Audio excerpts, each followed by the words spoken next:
Hello dear students, welcome to a new online class. We are discussing the fourth chapter of Plus One Accountancy, Recording of Transactions Second. And in this class, we will discuss the preparation of a double column cash book when bank overdraft or credit balance of bank account is given. നമ്മൾക്കറിയാം കഴിഞ്ഞ ക്ലാസ്സിൽ in our previous class we learned how to prepare a double column cash book when normal opening balance is given. സാധാരണഗതിയിൽ normal opening balance അല്ലെങ്കിൽ normal account balance എന്ന് പറഞ്ഞു കഴിഞ്ഞാൽ ക്യാഷിനും ബാങ്കിനും debit balance ആണ് നമുക്ക് ചോദ്യത്തിൽ ഓപ്പണിംഗ് ആയിട്ട് തന്നിരിക്കുന്നതെങ്കിൽ അത് നോർമൽ ബാലൻസ് ആണ്. അങ്ങനെ പറഞ്ഞു കഴിഞ്ഞാൽ നമ്മൾ അതിനെ ജസ്റ്റ് ഡെബിറ്റ് സൈഡിൽ എഴുതുക മാത്രമേ ചെയ്യേണ്ടതുള്ളൂ. But in some situation if there is bank overdraft the bank column of double column cash book will show credit balance. അതായത് നമുക്ക് ബാങ്ക് ഓവർഡ്രാഫ്റ്റ് ഉണ്ടെങ്കിൽ നമ്മൾ ഡെപ്പോസിറ്റ് ചെയ്ത എമൗണ്ടിനേക്കാൾ വിഡ്രോ ചെയ്തിട്ടുണ്ടെങ്കിൽ ഒരു ഷോർട്ട് ടേം ലോൺ നമ്മൾ എടുത്തിട്ടുണ്ടെങ്കിൽ നമ്മുടെ അക്കൗണ്ടിൽ എന്താണ് ഡെപ്പോസിറ്റ് ആയിരിക്കില്ല, അധികം വിഡ്രോവൽ ആയിരിക്കും. അപ്പോൾ നമ്മുടെ പുസ്തകത്തിൽ അത് ക്രെഡിറ്റ് ബാലൻസ് ആണ്, കാരണം നമ്മുടെ ലയബിലിറ്റിയാണ്. അങ്ങനെ ഡബിൾ കോളം ക്യാഷ് ബുക്കിൽ ഇങ്ങനെയുള്ള ഈ ക്രെഡിറ്റ് ബാലൻസ് എന്ന് പറഞ്ഞു കഴിഞ്ഞാൽ normally it will be bank overdraft. Bank overdraft is a facility offered by a bank to its current account holder. That is, current account is generally opened by businessman. Bank overdraft is a facility offered by the commercial bank to the businessman to withdraw more amount than their actual deposited amount. In short, it's a type of short-term loan facility arranged for loyal business customers. അപ്പോൾ അങ്ങനെ ഒരു ചോദ്യമാണ് നമ്മൾ ഇന്ന് discuss ചെയ്യുന്നത്. ക്ലാസ്സിലേക്ക് പോകുന്നതിന് മുമ്പേ ഈ പാഠത്തിന്റെ ബാക്കിയുള്ള ക്ലാസ്സുകളുടെ ലിങ്ക് ഞാൻ താഴെ ഡിസ്ക്രിപ്ഷൻ ബോക്സിൽ കൊടുത്തിട്ടുണ്ട്, അത് കാണുക. കൂടാതെ ജേണലും ലെഡ്ജറും എന്നുള്ളൊരു കൺസെപ്റ്റ് കൃത്യമായിട്ട് പഠിക്കുക, അതില്ലാതെ ഇത് പഠിക്കാൻ പറ്റില്ല. ഒരു കാര്യം കൂടി, ഈ ചാനലിൽ ആദ്യമായിട്ട് കാണുന്നതെങ്കിൽ ഈ ചാനൽ സബ്സ്ക്രൈബ് ചെയ്ത് തൊട്ടടുത്തുള്ള ബെൽ ബട്ടൺ കൂടെ എനേബിൾ ചെയ്യുക. അങ്ങനെയാണെങ്കിൽ പുതിയ ക്ലാസ്സുകൾ ആഡ് ചെയ്യുന്ന സമയത്ത് നിങ്ങൾക്ക് മെസ്സേജ് കൂടെ ലഭിക്കുന്നതായിരിക്കും. So let's begin our session. Read the question. We are asked to prepare a double column cash book. The transactions are 1/7/2021 cash in hand at 7,500. Cash in hand at 7,500. Bank overdraft 3,500. അത് 1/7/2021 opening balance എന്ന് പറയുന്നത് cash in hand 7,500. അത് എപ്പോഴും debit ആയിരിക്കും, കാരണം നമ്മുടെ കൈമേലുള്ള cash ആണ്, ആ കയ്യിലുള്ളത് മാത്രമേ നമുക്ക് സ്പെൻഡ് ചെയ്യാൻ വേണ്ടി പറ്റൂ. അപ്പോൾ ക്യാഷ് അക്കൗണ്ടിന് എപ്പോഴും ഡെബിറ്റ് ബാലൻസ് ആയിരിക്കും, അതിൽ നോ ഡൗട്ട്. ബാങ്ക് ഓവർഡ്രാഫ്റ്റ് എന്ന് പറഞ്ഞു കഴിഞ്ഞാൽ അത് ക്രെഡിറ്റ് ബാലൻസ് ആണ്, അൺഫേവറബിൾ ബാലൻസ് ആണ് ബാങ്ക് ഓവർഡ്രാഫ്റ്റ്. ക്ലിയർ? നെക്സ്റ്റ് 3/7/2021 ഒരു പേപ്പറിൽ ചോദ്യം എഴുതിയെടുക്കുക, എന്നിട്ട് മാത്രം ചെയ്യുന്നത് പഠിക്കുക. 1/7/2021 paid wages 200. Note out. paid wages 200. 5/7/2021 cash sales 7,000. 10/7/2021 deposited cash 4,000. 15/7/2021 goods purchased and paid by check. 2,000. 28/7/2021 paid rent 500. 25/7/2021 drew from bank for personal use. Withdrawal from bank, but not cash. Withdrawal from bank for personal use 400. 30/7/2021 salary paid 1,000 rupees. These are the transactions. First write the transactions in a piece of paper and listen to my class. Clear? അപ്പോൾ ഇവിടെ ഞാനൊരു double column cash ബുക്കിന്റെ format ഇവിടെ വരച്ചു വെച്ചിട്ടുണ്ട്. നിങ്ങൾക്കറിയാം double column cash book is A cash book which contains 2 amount column on debit side and credit side. What is the format of this cash book on debit side? The columns are date column, receipt column or particulars column. The receipt column, LF column, cash column, bank column.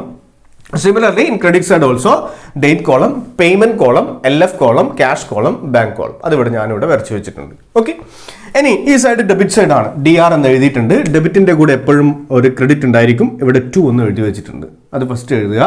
അതുപോലെ ഈ side credit side ആണ്, ക്രെഡിറ്റിന്റെ കൂടെ എപ്പോഴും ഒരു debit ഉണ്ടായിരിക്കും, by എന്ന് എഴുതി വെച്ചിട്ടുണ്ട്.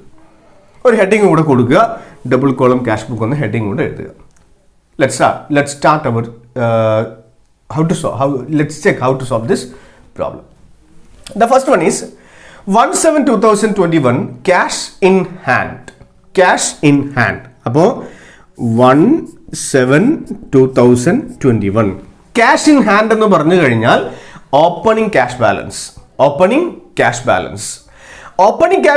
അപ്പൊ നിങ്ങൾ ഇതിപ്പോ ജൂലൈ മാസത്തിലെ സ്റ്റേറ്റ്മെന്റാണ് നമ്മൾ പ്രിപ്പയർ ചെയ്യുന്നത്. അപ്പൊ ജൂൺ മാസത്തിൽ നമ്മൾ ഇതിന്റെ മുകളിൽ പ്രിപ്പയർ ചെയ്തിട്ടുണ്ട് കഴിഞ്ഞ മാസം. അപ്പോൾ ക്യാഷ് ഇൻ ഹാൻഡ് എന്ന് പറഞ്ഞു കഴിഞ്ഞാൽ അതിന് ഡെബിറ്റ് ബാലൻസ് ആയിരിക്കും ഉണ്ടായിരിക്കുക. ഡെബിറ്റ് ബാലൻസ് എന്ന് പറഞ്ഞു കഴിഞ്ഞാൽ ഏത് സൈഡാണ് അധികം? ഡെബിറ്റ്. കഴിഞ്ഞ മാസത്തെ ഡെബിറ്റ് സൈഡ് അധികം. അപ്പോൾ ബാലൻസിങ് ഫിഗർ ഉണ്ടാവുക ക്രെഡിറ്റ് സൈഡിലാണ്. അപ്പോൾ എന്തായിട്ടുണ്ടാവുക? ബൈ ബാലൻസ് ക്യാരി ഡൗൺ എന്ന് പറഞ്ഞിട്ട് ജൂൺ മാസത്തിൽ അവിടെ ക്ലോസ് ചെയ്ത ബാലൻസിനെ നമ്മൾ ജൂലൈ മാസത്തിലേക്ക് ഇതാ അസ്യൂം ചെയ്യുക, ജൂലൈ മാസത്തിലേക്ക് ബ്രോ ഡൗൺ ചെയ്യുന്നു. ടു ബാലൻസ് ബ്രോഡ് ഡൗൺ എന്നിട്ട് ക്യാഷ് കോളത്തിൽ 7500. ക്യാഷ് കോളത്തിൽ ക്യാഷ് ബാലൻസ് ആണത്, ക്യാഷിന്റെ ഓപ്പണിംഗ് ബാലൻസ് ആണ്. ക്യാഷ് കോളത്തിൽ 7500. അപ്പോൾ ഈ ഒരു ട്രാൻസാക്ഷൻ എൻ്റർ ചെയ്തു, ടിക്ക് കൊടുക്കുക. നെക്സ്റ്റ് ബാങ്ക് ഓവർ ഡ്രാഫ്റ്റ് ആണ്.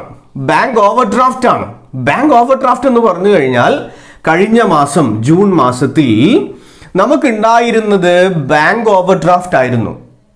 അങ്ങനെ പറഞ്ഞാൽ ക്രെഡിറ്റ് സൈഡ് ആയിരുന്നു ബാങ്ക് കോളം അധികം ഉണ്ടായിരുന്നത് കഴിഞ്ഞ മാസത്തെ ഡബിൾ കോളം ക്യാഷ് ബുക്കിന്റെ ക്രെഡിറ്റ് സൈഡ് ആയിരുന്നു അധികം ഉണ്ടായിരുന്നത്. കഴിഞ്ഞ മാസം നമ്മൾ കൂടുതൽ എമൗണ്ട് വിഡ്രോ ചെയ്തിട്ടുണ്ട്, ക്രെഡിറ്റ് സൈഡ് അധികം. അപ്പോൾ ക്രെഡിറ്റ് സൈഡ് അധികം എന്ന് പറഞ്ഞാൽ ഇവിടെ ഈ സൈഡ് ആയിരുന്നു ഹെവിയർ. അപ്പോൾ ഇവിടെ ടോട്ടൽ എഴുതിയിട്ട് ആ ടോട്ടൽ ഡെബിറ്റ് സൈഡിൽ നമ്മൾ റീറൈറ്റ് ചെയ്തിട്ടുണ്ടാവും കഴിഞ്ഞ മാസം. അപ്പോൾ ഇവിടെയാണ് ബാലൻസ് ഉണ്ടായിട്ടുണ്ടാവുക. ഇവിടെ ടു ബാലൻസ് ബ്രോഡ് ഓൺ എന്ന് പറഞ്ഞിട്ട് ഈ ഡെബിറ്റ് സൈഡിലാണ് ബാലൻസ് ഉള്ളത്. ആ ബാലൻസിനെ നമ്മൾ എന്ത് ചെയ്യണം, ക്രെഡിറ്റ് സൈഡിലേക്ക് ബ്രോഡ് ഡൗൺ ചെയ്യണം. ബൈ ബാലൻസ് ബ്രോഡ് ഡൗൺ അല്ലെങ്കിൽ ബൈ ബാങ്ക് ഓവർ ഡ്രാഫ്റ്റ് എന്ന് എഴുതി കഴിഞ്ഞാൽ കുഴപ്പമില്ല. ഇവിടെ ബൈ ബാലൻസ് ബ്രോഡ് ഡൗൺ എന്ന് എഴുതിയിട്ടുണ്ട്. കോളം ഏത് കോളത്തിൽ എഴുതേണ്ടത്, ക്യാഷ് കോളത്തിലാണോ ബാങ്ക് കോളത്തിലാണോ? ഇത് ബാങ്ക് ബാലൻസ് ആണ്, അപ്പോൾ എഴുതേണ്ടത് ബാങ്ക് കോളത്തിലാണ്. 3500 എന്ന് ബാങ്ക് കോളത്തിൽ എഴുതുക. അപ്പോൾ ഇതും നമ്മൾ എൻ്റർ ചെയ്തു. നെക്സ്റ്റ് പെയ്ഡ് വേജസ് എന്താ ജനറൽ എൻട്രി?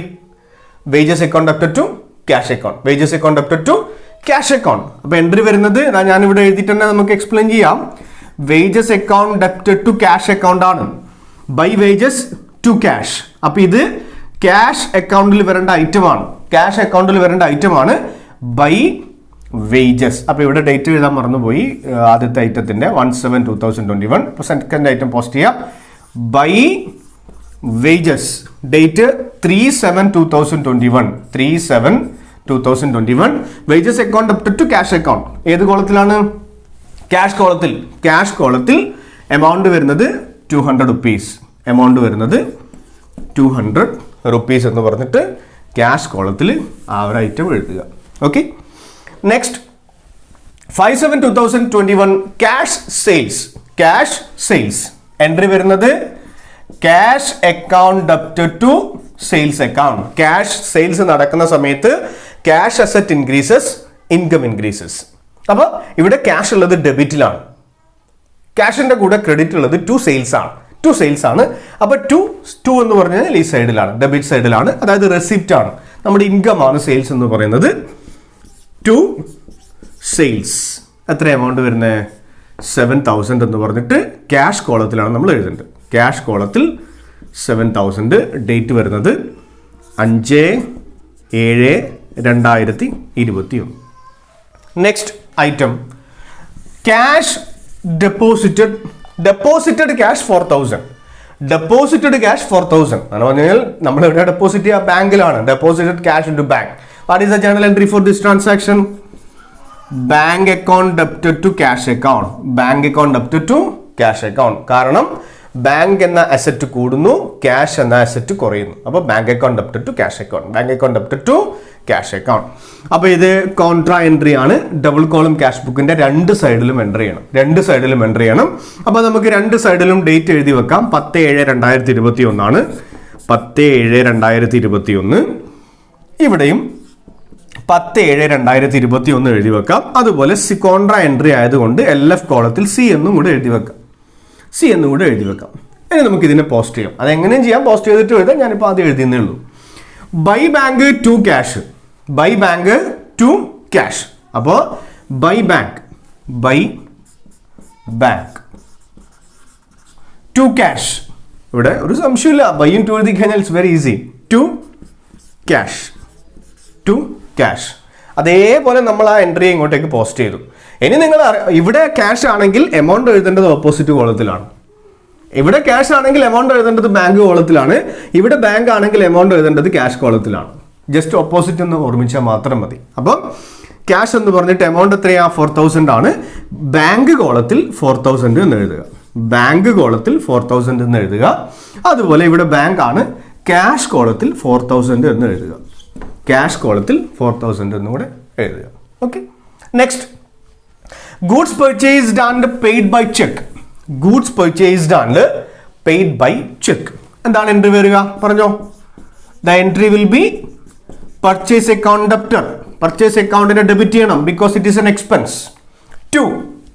ടു മിക്കവാറും കുട്ടികൾ ക്യാഷ് എന്ന് വരും, കാരണം നമ്മൾ എപ്പോഴും ക്യാഷ് കൊടുത്തിട്ടാണ് ഐറ്റം ഒക്കെ പഠിച്ചത്. ഇവിടെ ശരിക്കും വായിച്ചു നോക്കിയേ, goods purchased and paid by cheque. എങ്ങനെയാണ് പേ ചെയ്തത്? ചെക്ക് ഉപയോഗിച്ചിട്ടാണ് പേയ്മെന്റ് നടത്തിയത്. പെയ്ഡ് ബൈ ചെക്കാണ്. അപ്പോൾ ചെക്ക് ഉപയോഗിച്ച് പേയ്മെന്റ് നടത്തുന്ന സമയത്ത് നമ്മുടെ ബാങ്ക് ബാലൻസ് കുറയും. ബാങ്ക് ബാലൻസ് കുറയും. എൻട്രി വരുന്നത് purchase account debtor to bank account ആണ്. Purchase account debtor to bank account ആണ്. എക്സ്പെൻസ് കൂടുന്നു, ബാങ്ക് അസറ്റ് കുറയുന്നു. ബാങ്ക് അസറ്റ് കുറയും. അപ്പോൾ ബൈ പർച്ചേസ്. അപ്പൊ ഇത് നോക്കൂ, ഇത് എവിടെയാ വരണ്ടേ? ഇത് ഏത് ക്യാഷ് അക്കൗണ്ടിൽ വരുമോ? ഇത് ഇല്ല. ഈ ഒരു എൻട്രി വരേണ്ടത് ബാങ്ക് അക്കൗണ്ടിലാണ്. അതായത് ബാങ്ക് കോളത്തിൽ വരേണ്ട ഒരു എൻട്രി ആണ്. അത് നിങ്ങൾ ഫസ്റ്റ് മനസ്സിലാക്കണം. ഈ ഒരു ഐറ്റത്തിന്റെ കൂടെ ക്യാഷ് ആണോ ബാങ്ക് ആണോ എന്ന് ഐഡന്റിഫൈ ചെയ്യുക. ബാങ്ക് ആണെങ്കിൽ അതിന്റെ ഓപ്പോസിറ്റ് ഉള്ള ഐറ്റം വരേണ്ടത് ബാങ്ക് കോളത്തിലാണ്. ക്യാഷ് ആണെങ്കിൽ അതിന്റെ ഓപ്പോസിറ്റ് ഉള്ള ഐറ്റം വരേണ്ടത് ക്യാഷ് കോളത്തിലാണ്. അത് നിങ്ങൾ മനസ്സിലാക്കണം. ഓക്കെ. അപ്പോൾ by purchase. By purchase date വരുന്നത് 15/7/2021. 15/7/2021. എമൗണ്ട് വരുന്നത്, അപ്പം ഏത് കോളത്തിലാണ് എഴുതേണ്ടത്? 2000 ആണ് എമൗണ്ട് വരുന്നത്. എമൗണ്ട് എവിടെ എഴുതേണ്ടത്?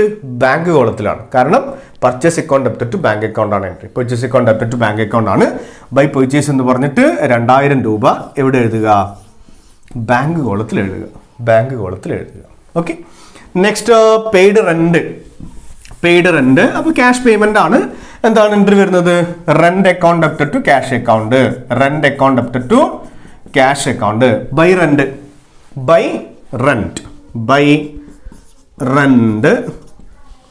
ഡേറ്റ് വരുന്നത് 20/7/2021. 20/7/2021. 500 rupees ക്യാഷ് കോളത്തിൽ. 500 rupees ക്യാഷ് ആണ് ഓപ്പോസിറ്റ് ഉള്ളത്.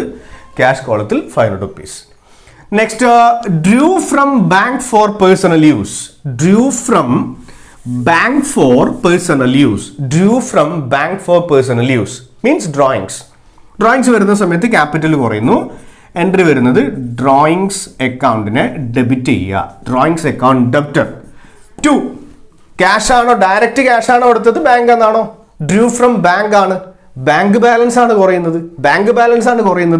ടു ബാങ്ക് ആണ് വരിക entry. Drawings account debtor to bank account. Drawings account debtor to bank account. By drawings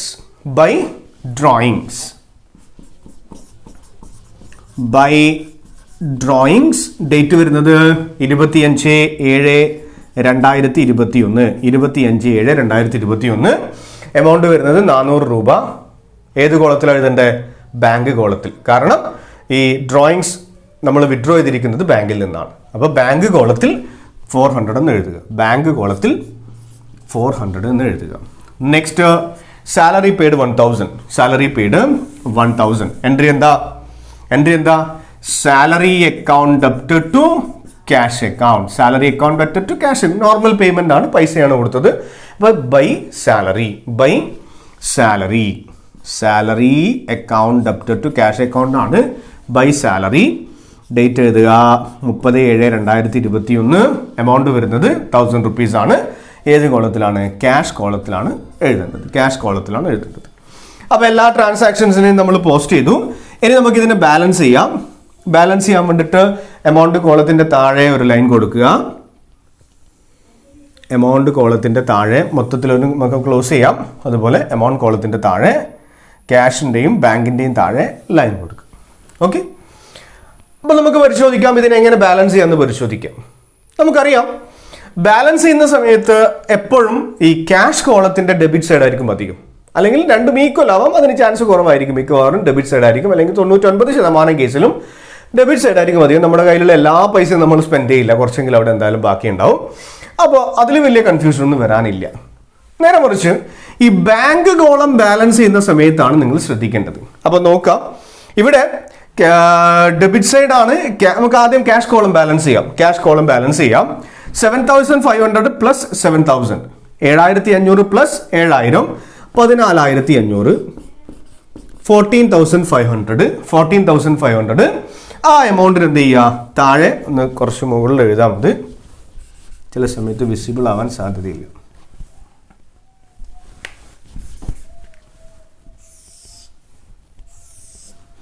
ഈ 14,500 എന്ത് ചെയ്യുക, താഴെ റീറൈറ്റ് ചെയ്യുക. 14,500 എന്നുള്ളൊരു എമൗണ്ട് താഴെ റീറൈറ്റ് ചെയ്യുക. എന്നിട്ട് 14,500 നിന്നും ഈ എമൗണ്ട് 1,500 4,200 ഇത്രയും എമൗണ്ട് നമ്മൾ കുറക്കുന്ന സമയത്ത് നമുക്ക് കിട്ടുക 8,800 ആണ്. 8,800 ആണ് ബാലൻസ് ആയിട്ട് കിട്ടുന്നത്. 8,800 റുപ്പീസ് 8,800 ആണ് ബാലൻസിങ് ഫിഗർ ആയിട്ട് വരുന്നത്.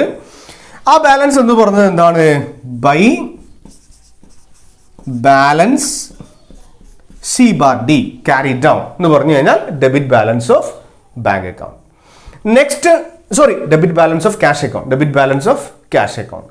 നെക്സ്റ്റ് വരുന്നത് ഈ ബാങ്ക് സൈഡിന്റെ ബാലൻസിങ് ആണ്. ഇവിടെ 4,000 ആണുള്ളത്. ഡെബിറ്റ് സൈഡിൽ 4,000 മാത്രമേ ഉള്ളൂ. ഇവിടെ ഉള്ളത് 3,500 2,400. അപ്പോൾ 3,500 4,500 5,500 5,900 രൂപയാണ് ക്രെഡിറ്റ് സൈഡ് ടോട്ടൽ വരുന്നത്. 5,900 രൂപയാണ് ക്രെഡിറ്റ് സൈഡ് ടോട്ടൽ വരുന്നത്. 5,900 ക്രെഡിറ്റ് സൈഡാണ് അധികം. ഈ കേസിൽ ക്രെഡിറ്റ് സൈഡാണ് അധികം. ഇവിടെ 4,000 മാത്രമേ ഉള്ളൂ. അപ്പൊ എന്ത് ചെയ്യുക, ആ ക്രെഡിറ്റ് സൈഡിൽ അധികമുള്ള 5,900 5,900 ഇപ്പുറത്തേക്ക് ഡെബിറ്റ് സൈഡിലേക്ക് കൂടെ റീറൈറ്റ് ചെയ്യാം. എന്നിട്ട് എന്ത് ചെയ്യുക, 5,900 നിന്നും 4,000 മൈനസ് ചെയ്യുക, റെഡ്യൂസ് ചെയ്യുക. കിട്ടുന്നത് 1,900 1,900. ഈ 1,900 എന്ന് പറയുന്നത് ബാങ്ക് അക്കൗണ്ടിന്റെ ബാലൻസ് ആണ്. ഇവിടെ ബാങ്ക് അക്കൗണ്ടിന്റെ ഏത് കോളമാണ് അധികം, ക്രെഡിറ്റ് സൈഡാണ് അധികം. ഏത് സൈഡാണ് അധികം, ക്രെഡിറ്റ് സൈഡാണ് അധികം. അത് നോക്കുക, 5,900 ബാങ്ക് കോളം രണ്ടും നിങ്ങൾ എപ്പോഴും ടോട്ടൽ ചെയ്യണം. അത് ഏത് സൈഡും അധികമാവാം. അൺഫേവറബിൾ ബാലൻസ് ആണെങ്കിൽ ക്രെഡിറ്റ് സൈഡ് അധികമായിരിക്കും, നോർമൽ ബാലൻസ് ആണെങ്കിൽ ഡെബിറ്റ് സൈഡ് ആയിരിക്കും അധികം. ഇവിടെ ക്രെഡിറ്റ് സൈഡാണ് അധികം. അതായത് 5,900 ആണ് credit side total. Debit side total 4,000 ആണ്. അപ്പോൾ നമുക്ക് ക്ലിയർ ആയിട്ട് മനസ്സിലായി ഇപ്പോഴും ബാങ്ക് ഓവർ ഡ്രാഫ്റ്റ് അവിടെ ഉണ്ട്, ലയബിലിറ്റി ഉണ്ട്, ക്രെഡിറ്റ് ബാലൻസ് ആണ് ഇപ്പോഴും ബാങ്ക് അക്കൗണ്ടിനുള്ളത്. ഓക്കെ, ആ 5,900 ഇപ്പുറത്തേക്ക് റീറൈറ്റ് ചെയ്യുക. എന്നിട്ട് ഇതിലുള്ള 4,000 കുറക്കുക, എമൗണ്ട് കിട്ടുക 1,900 ആണ്. അതിൻ്റെ താഴെ എന്ത് ചെയ്യുക, ടു ബാലൻസ് ക്യാരി ഡൗൺ എന്ന് എഴുതുക. ഡേറ്റ് ലാസ്റ്റ് ഡേ കൊടുക്കുക 30/7/2021. ഇവിടെയും ഡേറ്റ് കൊടുക്കുക 30/7/2021. അപ്പോൾ 30/7 നമ്മൾ ബാലൻസ് ചെയ്ത സമയത്ത് ഇപ്പോൾ നമ്മൾ ഈ മാസത്തെ ട്രാൻസാക്ഷൻസിന് ശേഷം നമ്മുടെ അവസ്ഥ, ബാങ്ക് അക്കൗണ്ട് ബാലൻസ് എത്രയാണ്, 8,800 ആണ്. അത് ക്രെഡിറ്റ് സൈഡിൽ കാണാൻ വേണ്ടി പറ്റും. 8,800 ക്യാഷ് ഇൻ ഹാൻഡ് ആണ്. അതുപോലെ ബാങ്ക് ബാലൻസ് എന്ന് പറയുന്നത് 1,900 ഇപ്പോഴും ക്രെഡിറ്റ് ആണ്. 1,900 രൂപ നമ്മുടെ അക്കൗണ്ടിൽ കുറവായിട്ടാണ് ഇപ്പോഴും കാണുന്നത്. ഓക്കെ, ഇനി നമുക്ക് നെക്സ്റ്റ് മന്ത് പ്രിപ്പയർ ചെയ്യുന്ന സമയത്ത് ഇതേ പ്രോസസ്സാണ് ഈ ഓപ്പണിംഗ് ബാലൻസ് എഴുതാനുള്ളത്. സെയിം ആയിട്ട് വരുന്നു. അടുത്ത മാസത്തെ ചോദ്യത്തിൽ നെക്സ്റ്റ് മന്തിലെ ചോദ്യമാണ് നമുക്ക് തന്നിരിക്കുന്നതെങ്കിൽ ഫസ്റ്റ് ട്രാൻസാക്ഷൻ എന്തായിരിക്കും, opening balance of cash 8,800, opening balance of bank 1,900, ബ്രാക്കറ്റിൽ ക്രെഡിറ്റ് എന്നോ ബാങ്ക് ഓവർ ഡ്രാഫ്റ്റ് എന്നോ തരും. ക്ലിയർ? അപ്പോൾ കുറച്ച് കൺഫ്യൂസിങ് ആയിട്ടുള്ളൊരു കാര്യമാണ്. 2 or 3 തവണ വളരെ കൃത്യമായിട്ട് ക്ലാസ് കണ്ടിട്ട് ഈ കാര്യങ്ങൾ പഠിക്കുക. എന്തെങ്കിലും സംശയങ്ങൾ ഉണ്ടെങ്കിൽ വളരെ കൃത്യമായിട്ട് ദൂരീകരിച്ചുകൊണ്ട് മാത്രം പാഠങ്ങൾ പഠിക്കുക. ബാക്കിയുള്ള കാര്യം അടുത്ത ക്ലാസ്സിൽ ഡിസ്കസ് ചെയ്യാം. Thank you.